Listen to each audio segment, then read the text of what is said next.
Michael, if I can kick off, Anthony, I think, was proposing the concept of more deliberation.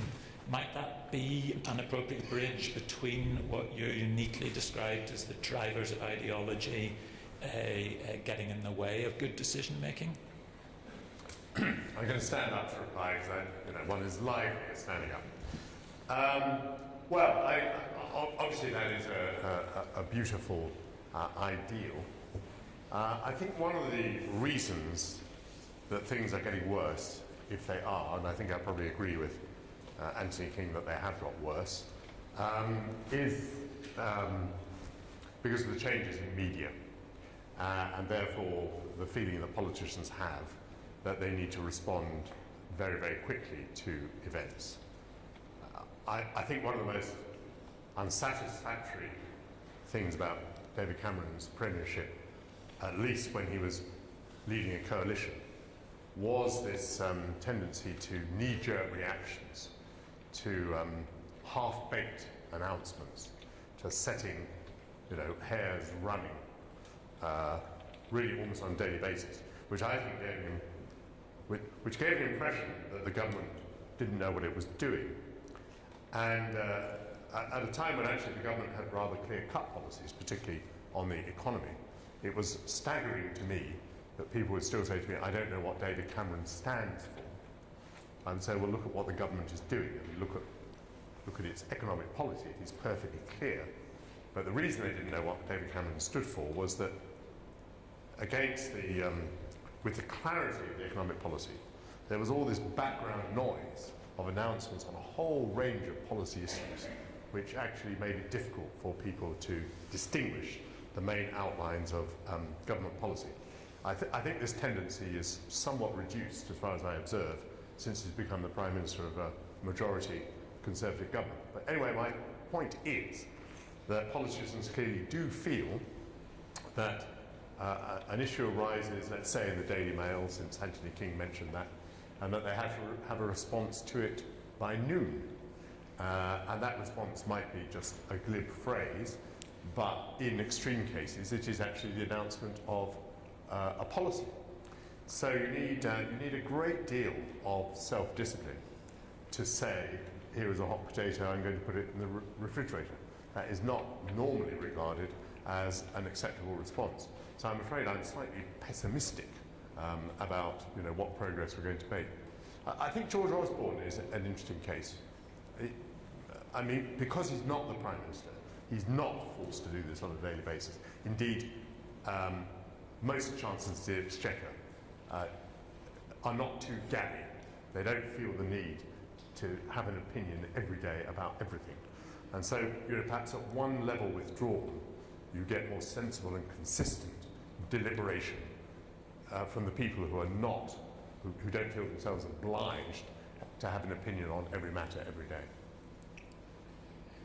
But the Treasury is probably the least consultative government department of them all. Indeed. As you mentioned earlier, which causes difficulties for some of the big decisions that then have a flow down to local communities where this audience will be engaged. Might I just comment on that? I mean, that is, for good or ill, you're obviously going to say for ill, but for good or ill, this is how the system is designed. The Chancellor of the Exchequer says, the Department of Social Security will spend 10% next year, or whatever the decision is. And the Chancellor and the Chief Secretary will never come across a person, unless it's in their constituency, who is at the receiving end of that decision.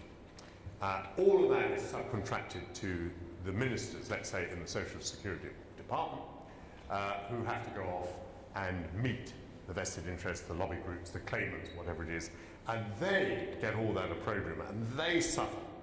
But the vital thing is that Treasury ministers are not exposed to that. And so they can make these broad decisions in this very unemotional way. And that is absolutely a feature of the British government. Great, thank you. Now this is your chance to quiz our two experts. Remmert has the roving mic. I see a speaker there. I see one here. I see one here. Let's take 3 quickies here. Remmert, middle of the room here. Table 9 at the back. And then I'll move over to that delegate and then this one here. So name and number, please. Just talk into it and the techies will turn it on. Yep.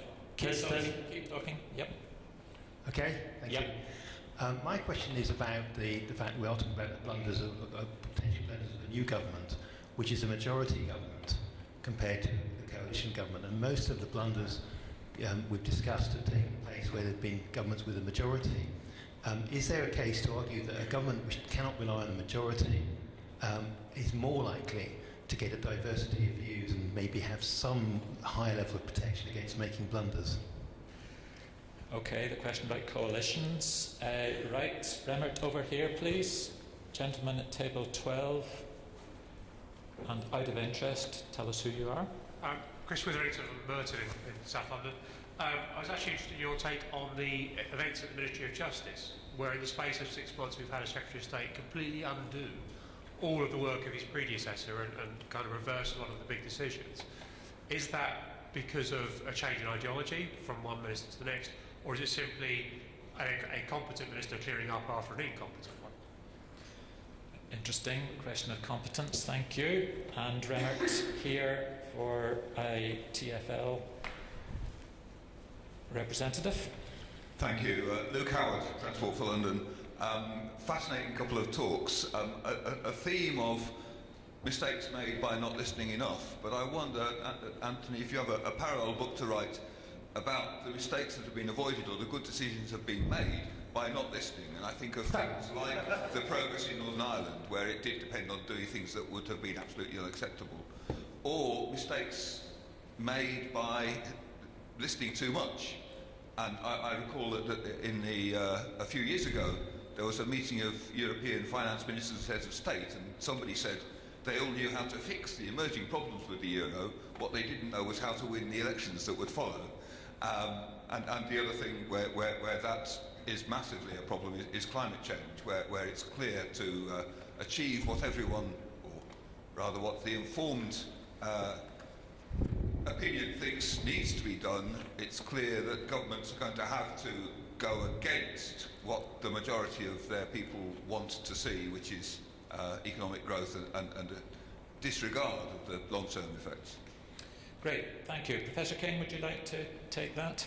That last question was what I think of as a 50-minute question, or at least one requiring a 50-minute answer. The first part of it had to do with good decisions that had been taken either because ministers didn't listen or because they knew what people thought and that they wouldn't like it. And the answer is that I think one of the, I won't say weaknesses of the book, but one of the limitations of the book is that there isn't enough of that. Very, very simply, one of the reasons why I advocate what Michael described as a beautiful ideal, though I'm not an idealist, and I'm not somebody who believes that you can fix these things easily at all. But one reason why I think a different way of approaching these issues would be helpful is, let me use a deliberately controversial phrase, I think sometimes there should be a conspiracy of the elites.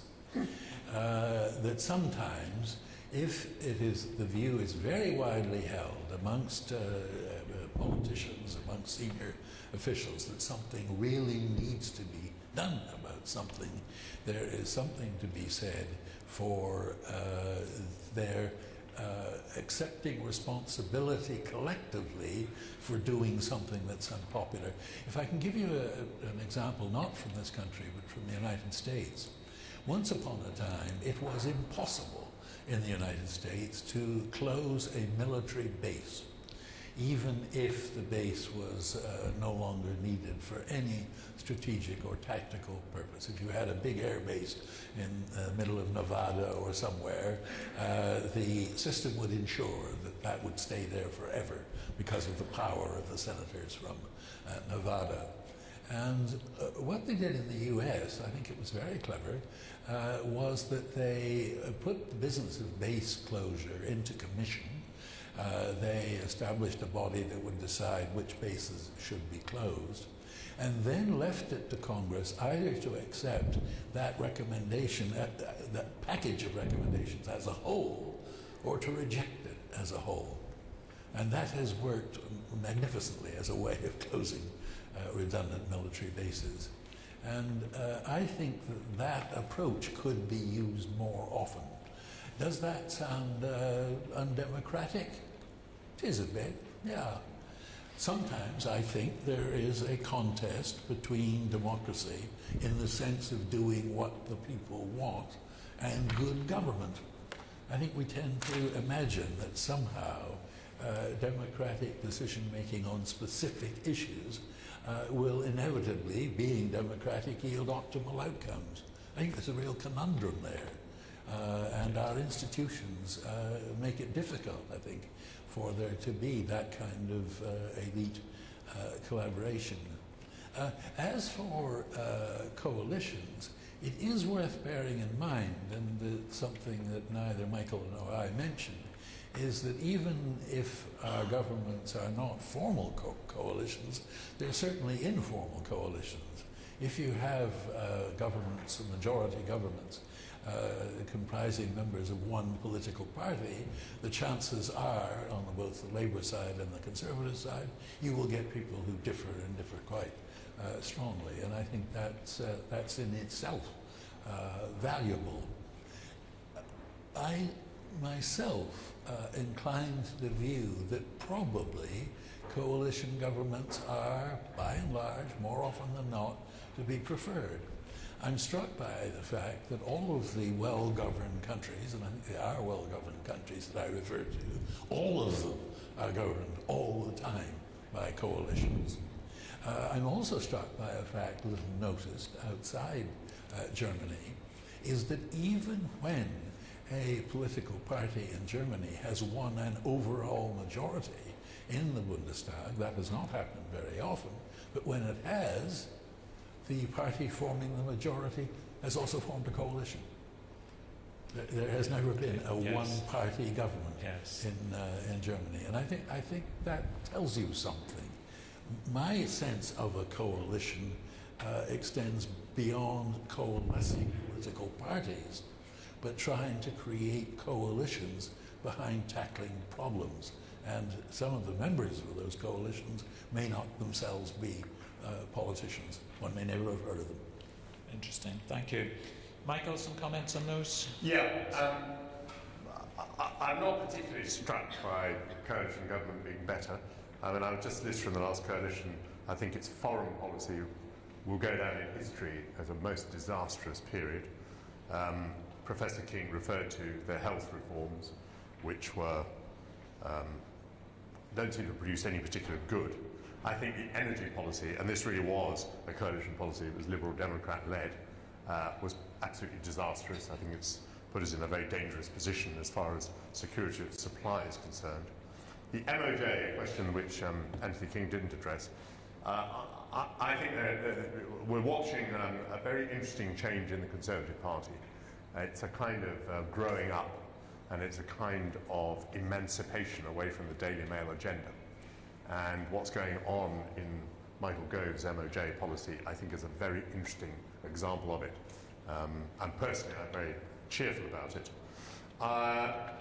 Mistakes avoided by not listening, maybe the sale of council houses. I dare to put that one forward because Anthony King mentions the sale of council houses as being, quotes, a successful policy. But certainly, I think if the government had consulted on it, they would have been given all the reasons why it wasn't a good idea to sell council houses.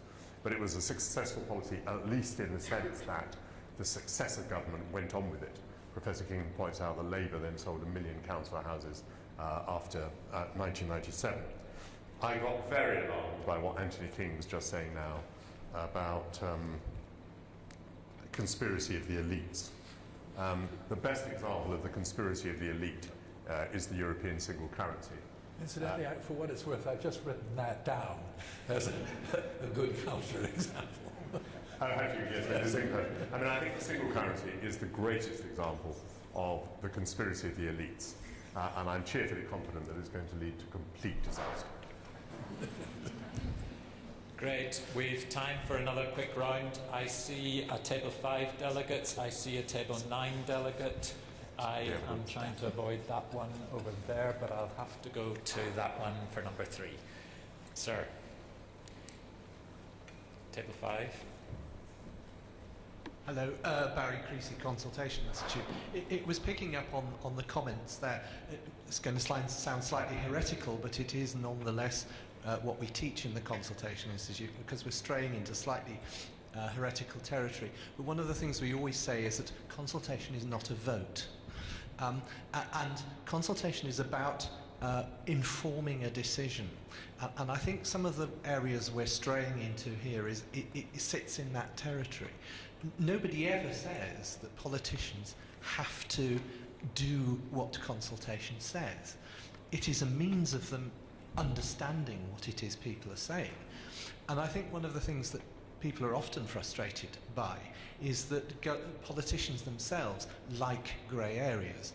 And it would, I think people would feel a lot more comfortable about the integrity of our politicians if they did actually stand up at the point at which it becomes an ideological argument and say, okay, we understand. Let us take a hypothetical situation in which maybe a government is thinking of building a high-speed railway through the centre of Britain.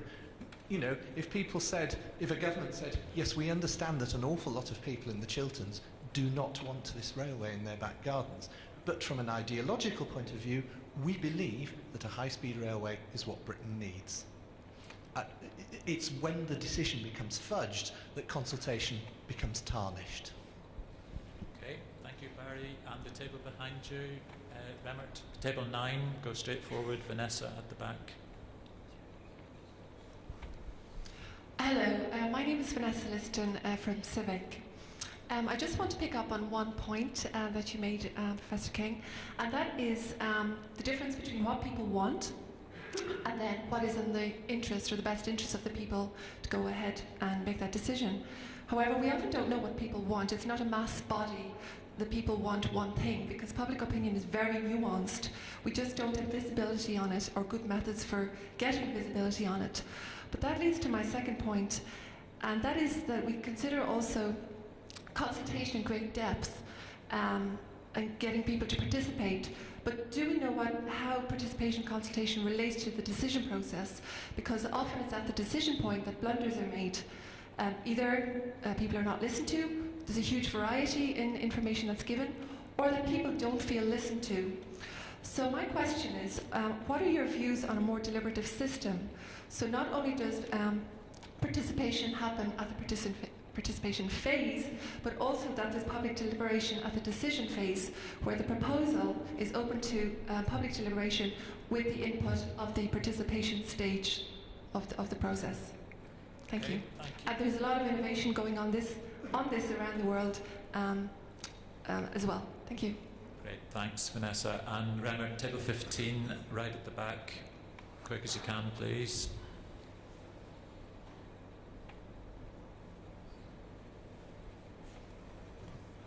Thank you very much for 2 excellent opening presentations. My name is Jonathan Bradley from Participate, and I was just wondering what you thought about Twitter and whether it helps with policy making. Is it good or is it bad? Excellent, thank you for your lucid points. Professor King, do you want to tackle some of those? Very quickly, can I just add a point about the euro? Here you had a combination of, indeed, the conspiracy of the elites, but also driven by ideology. The same point that Michael was making in his talk. And that was a lethal, well, it hasn't proved lethal yet, but it's certainly been a wounding combination between the two. Can I just say a word about participation? This is a little tangential to the question, but I do think its merits are exaggerated.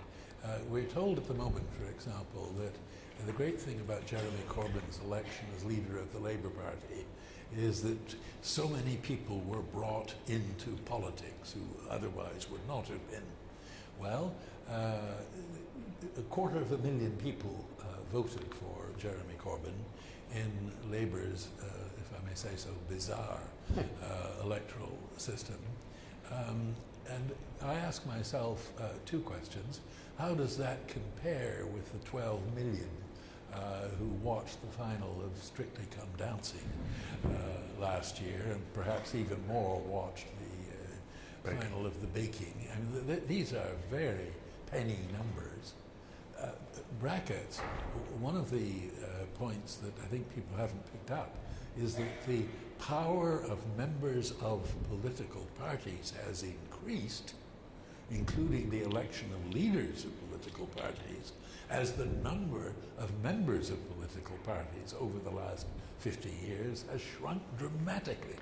There are fewer and fewer party members exercising more and more power within the parties, which I think is in itself a problem. On social media, my own sense is that, and not nearly enough academic or other research has been done on this, but the social media are very largely, my wife is very active in this area, they very largely consist of people of like mind talking to one another. And my advice to politicians would be, on the whole, to ignore all that as far as they possibly can. Great, thanks for the punchline there. Michael. While that's fresh in people's minds, I think I rather agree with that. One of the great difficulties politicians have, but I think any of us has actually, is to relate a small group of people with whom we have contact to a vast total population of which we have very little understanding. So you probably think that the abiding opinions in society are the ones that you come across at work, when you go to the pub, whatever your other social activities are. Politicians traditionally have thought that the wide breadth of public opinion was what they encountered in their local Conservative association or their local Labour association or at the party conference. So they were translating what 1,200 people in a hall thought and thinking that that had some bearing to what 60 million people in the country thought. And I think Twitter is a subdivision.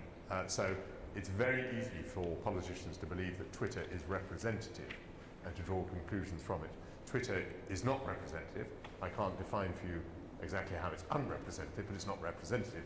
And so I end up with Anthony King saying that on the whole, I think it ought to be ignored.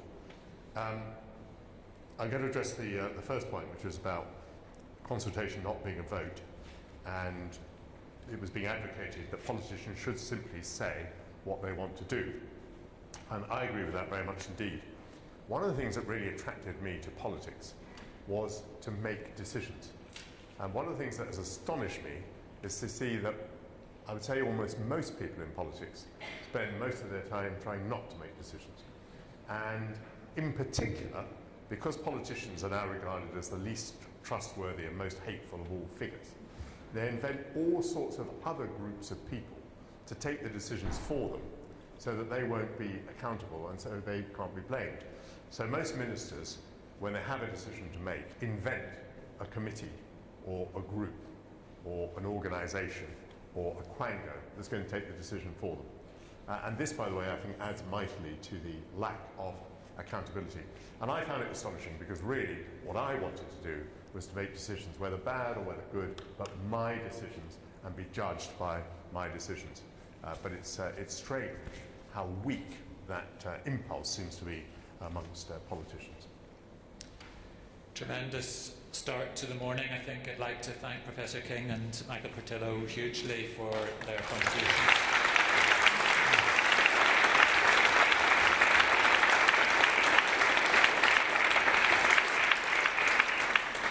I think what they've been able to do is to create the higher level framework for our more practical discussions in the rest of the day, and I think we'll be referring back again and again to points that they made so lucidly, and I've noted lots of one-liners that have been repeated around the world on Twitter, but they shall ignore them since they told us that Twitter was only us people talking to ourselves, so I shall remember that one as well.